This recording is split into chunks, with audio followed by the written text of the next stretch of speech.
Tapi yang pasti sebenarnya ini kasus gampang dan bisa diselesaikan dengan singkat. Nah itu menurut saya. Tapi kenapa terlalu diurus seakan-akan gitu ya, seakan sulit. Padahal ini kasus yang teroris saja yang begitu cepat, sulit bisa cepat selesai. Kenapa urusan ijazah kan kita malu sebenarnya. Negara yang begitu besar dengan kepolisian yang begitu baik, tapi menangani kasus ijazah, kalau orang asing lihat kita jadi ketawain ini sama polisi asing. Artinya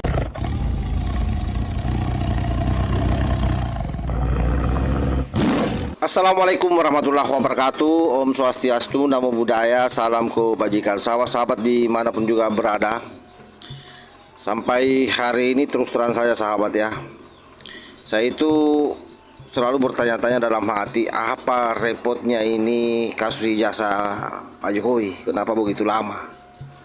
Sementara kadang-kadang banyak kasus yang jauh lebih rumit dari ini, pihak kepolisian yang kita gercep untuk menyelesaikannya. Karena menurut saya ini bukan perkara rumit, ini juga bukan kasus kejahatan lintas negara. Ini soal satu dokumen akademik saja sahabat. Sehingga menjadi aneh kalau bertahun-tahun kasus ini tidak memiliki kepastian hukum, dan bahkan mungkin tidak akan pernah tiba itu. Jadi wajar saja kalau kemudian Profesor Jaming Ginting angkat bicara dengan satu kalimat yang saya kira ini sangat mengguncang kepolisian Republik Indonesia. Ada tanda tanya besar atas kinerja kepolisian.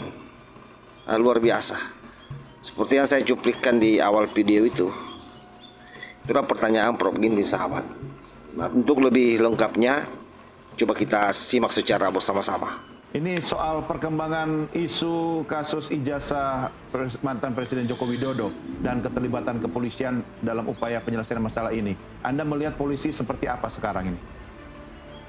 Ya, kalau dilihat dengan apa yang terjadi dua perkara baik di Mabes Polri maupun Polda, ya tentunya yang di Mabes Polri sudah diberhentikan karena memang kurang selebuti. Nah, kita bahas terkait dengan di Polda ini kemarin terakhir update-nya sudah dilakukan gelar perkara khusus dan juga ijazahnya sudah ditujukan kepada pelapor, kepada terlapor begitu tersangka, gitu ya, sudah ditujukan. Artinya apa? Artinya kekhawatiran terkait dengan ijazah palsu itu sebagai suatu bukti yang memang real ada itu sudah terbantahkan begitu. Berarti ada ijazah tapi kebenaran faktual terkait asli atau tidak kan tergantung pembukti pengadilan. Paling tidak barang buktinya ada gitu terkait dengan adanya permohonan gelar perkara khusus yang sudah dilakukan. Nah, tapi saya kira polisi juga agak lambat ya dalam menangani perkara ini sehingga berlarut-larut. Ya, saya nggak tahu persis apa yang menjadi kekhawatiran ataukah karena atensi publik cukup dalam terkait dengan kasus ini. Tapi yang pasti sebenarnya ini kasus gampang dan bisa diselesaikan dengan singkat. Nah itu menurut saya. Tapi kenapa terlalu diurus seakan-akan gitu ya, seakan sulit. Padahal ini kasus yang teroris saja yang begitu cepat, sulit bisa cepat selesai. Kenapa urusan ijazah kan kita malu sebenarnya. Negara yang begitu besar dengan kepolisian yang begitu baik, tapi menangani kasus ijazah, kalau orang asing lihat kita jadi ketawain ini sama polisi asing. Artinya gini Prof, terlepas soal hasil akhir nanti benar atau salah ya, artinya dengan posisi kepolisian seperti sekarang ini Prof, ini kan malah membuka terang benderang bahwa polisi itu sebagai institusi penegak hukum malah bisa terintervensi oleh hal politik, begitu ya? Ya, kita lihat kan orang silent suka mengatakan no viral, no justice kan begitu di Indonesia itu kan.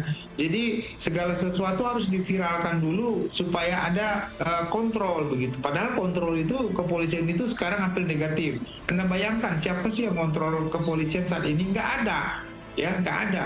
Kita ngomong ke siapa? Kompolnas. Kompolnas, yang mohon maaf aja ya, Kompolnas kan belakangan ini apa yang kita perdebatkan selalu lebih cenderung saya lihat memihak kepolisian dalam menjawab di media begitu loh. Kalau menurut saya perhatikan kalimat-kalimatnya. Nah, itu juga tidak begitu. Apalagi propam juga ya bagian dari kepolisian juga, Korwas itu juga. Jadi Sebenarnya yang kita harapkan dulunya ya tentu ada Kompolnas begitu, tapi sayangnya Kompolnas juga dikooptasi menurut saya, itu Ya. dikooptasi Barangkali saya masuk dulu nanti. anggotanya dari dalam juga. Jadi kalau kita menyimak apa yang disampaikan oleh Prof. Jaming Ginting, itu jelas sekali ya bahwa lambannya penanganan dugaan ijazah palsu mantan Presiden Jokowi ini bukan lagi sekedar persoalan prosedur. Ini sudah berubah menjadi krisis persepsi publik, sahabat. Karena fakta sederhananya, verifikasi dokumen akademik saya kira bukanlah hal yang luar biasa. Sebab ada Universitas Gadjah Mada yang bisa diverifikasi langsung, lalu ada arsip, ada saksi, ada data. Apa sebenarnya yang membuat proses ini berlarut-larut? Pertanyaan inilah hari ini yang luar biasa menggema di ruang publik. Dan menurut Prof. Jaming Ginting, ini adalah pertanyaan yang saya kira sah-sah saja dan sangat logis. Bayangkan sampai Prof. Jaming Ginting mengatakan ini bisa-bisa kita diketawai oleh kepolisian luar negeri. Karena kan kita tahu semua bahwa polisi di Indonesia ini luar biasa gercapnya kan, dengan kasus-kasus besar misalnya seperti kasus pencucian uang yang dilakukan secara lintas negara, kasus korupsi yang bernilai triliunan, bahkan kasus terorisme juga bisa ditangani jauh lebih cepat dan tegas. Oleh karena itu hari ini polisi dituntut. Mengapa satu perkara yang sifatnya sangat administratif justru tak kunjung selesai? Nah, dan disinilah menurut saya Prof. Jaming Ginting ini mau mengatakan bahwa logika hukum runtuh oleh lambannya tindakan. Itu yang beliau mau tegaskan di sini. Dan sekaligus menajamkan intuisi kita semua bahwa memang jangan-jangan ini unsur politiknya yang jauh lebih dominan. Nah, jika kondisi seperti ini terus dibiarkan, maka kepolisian Republik Indonesia bisa menjadi bahan tertawaan di mata polisi luar negeri, sahabat. Bukan karena kasusnya yang besar, tapi karena ketidakmampuan menyelesaikan perkara yang seharusnya sangat sederhana.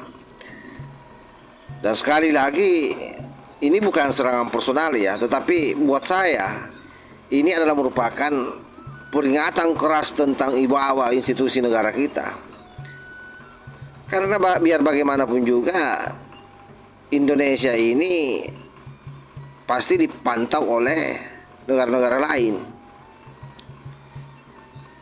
Sebab itu di dunia internasional kecepatan dan kepastian adalah ukuran profesionalisme yang kali ini kita tidak temukan pada kerja-kerja polisi dalam kasus ijazah Pak Jokowi, sahabat.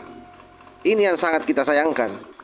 Padahal cepat itu bukan berarti gegabah. Kalau asumsi yang selalu dibangun bahwa kita harus berhati-hati. Transparan itu bukan berarti berpihak. Kalau selama ini selalu ada tuduhan bahwa pihak kepolisian ini dianggap mengkriminalisasi Roy Panji CS ini. Apa susahnya transparansi saja? Karena yang kita tuntut hari ini sebagai masyarakat itu hanya kepastian hukum. Kemudian bagaimana ini dibuka seluas-luasnya dan tentu harus dipertanggungjawabkan. Bahwa jika itu tidak terbukti, sampaikan saja secara tegas, tidak usah terlalu berliku-liku di situ. Jika ada memang dugaan kuat, proses tanpa ragu P21 cepat. Jangan dibiarkan berlarut-larut karena ini akan membuat mereka semakin menari-nari.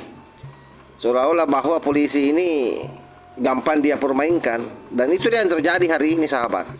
Jadi negara hukum itu sesungguhnya mati bukan karena serangan, tapi karena lambannya penegak hukum bekerja. Dan kepercayaan publik runtuh bukan karena kebenaran, tapi karena penundaan tanpa akhir, sebagaimana yang dipertontonkan oleh Polda Metro Jaya ini. Saya kira demikian, sahabat ya. Mudah-mudahan video singkat ini ada manfaatnya. Wallahul muwaffiq ila aqwamit thoriq. Wassalamualaikum warahmatullahi wabarakatuh.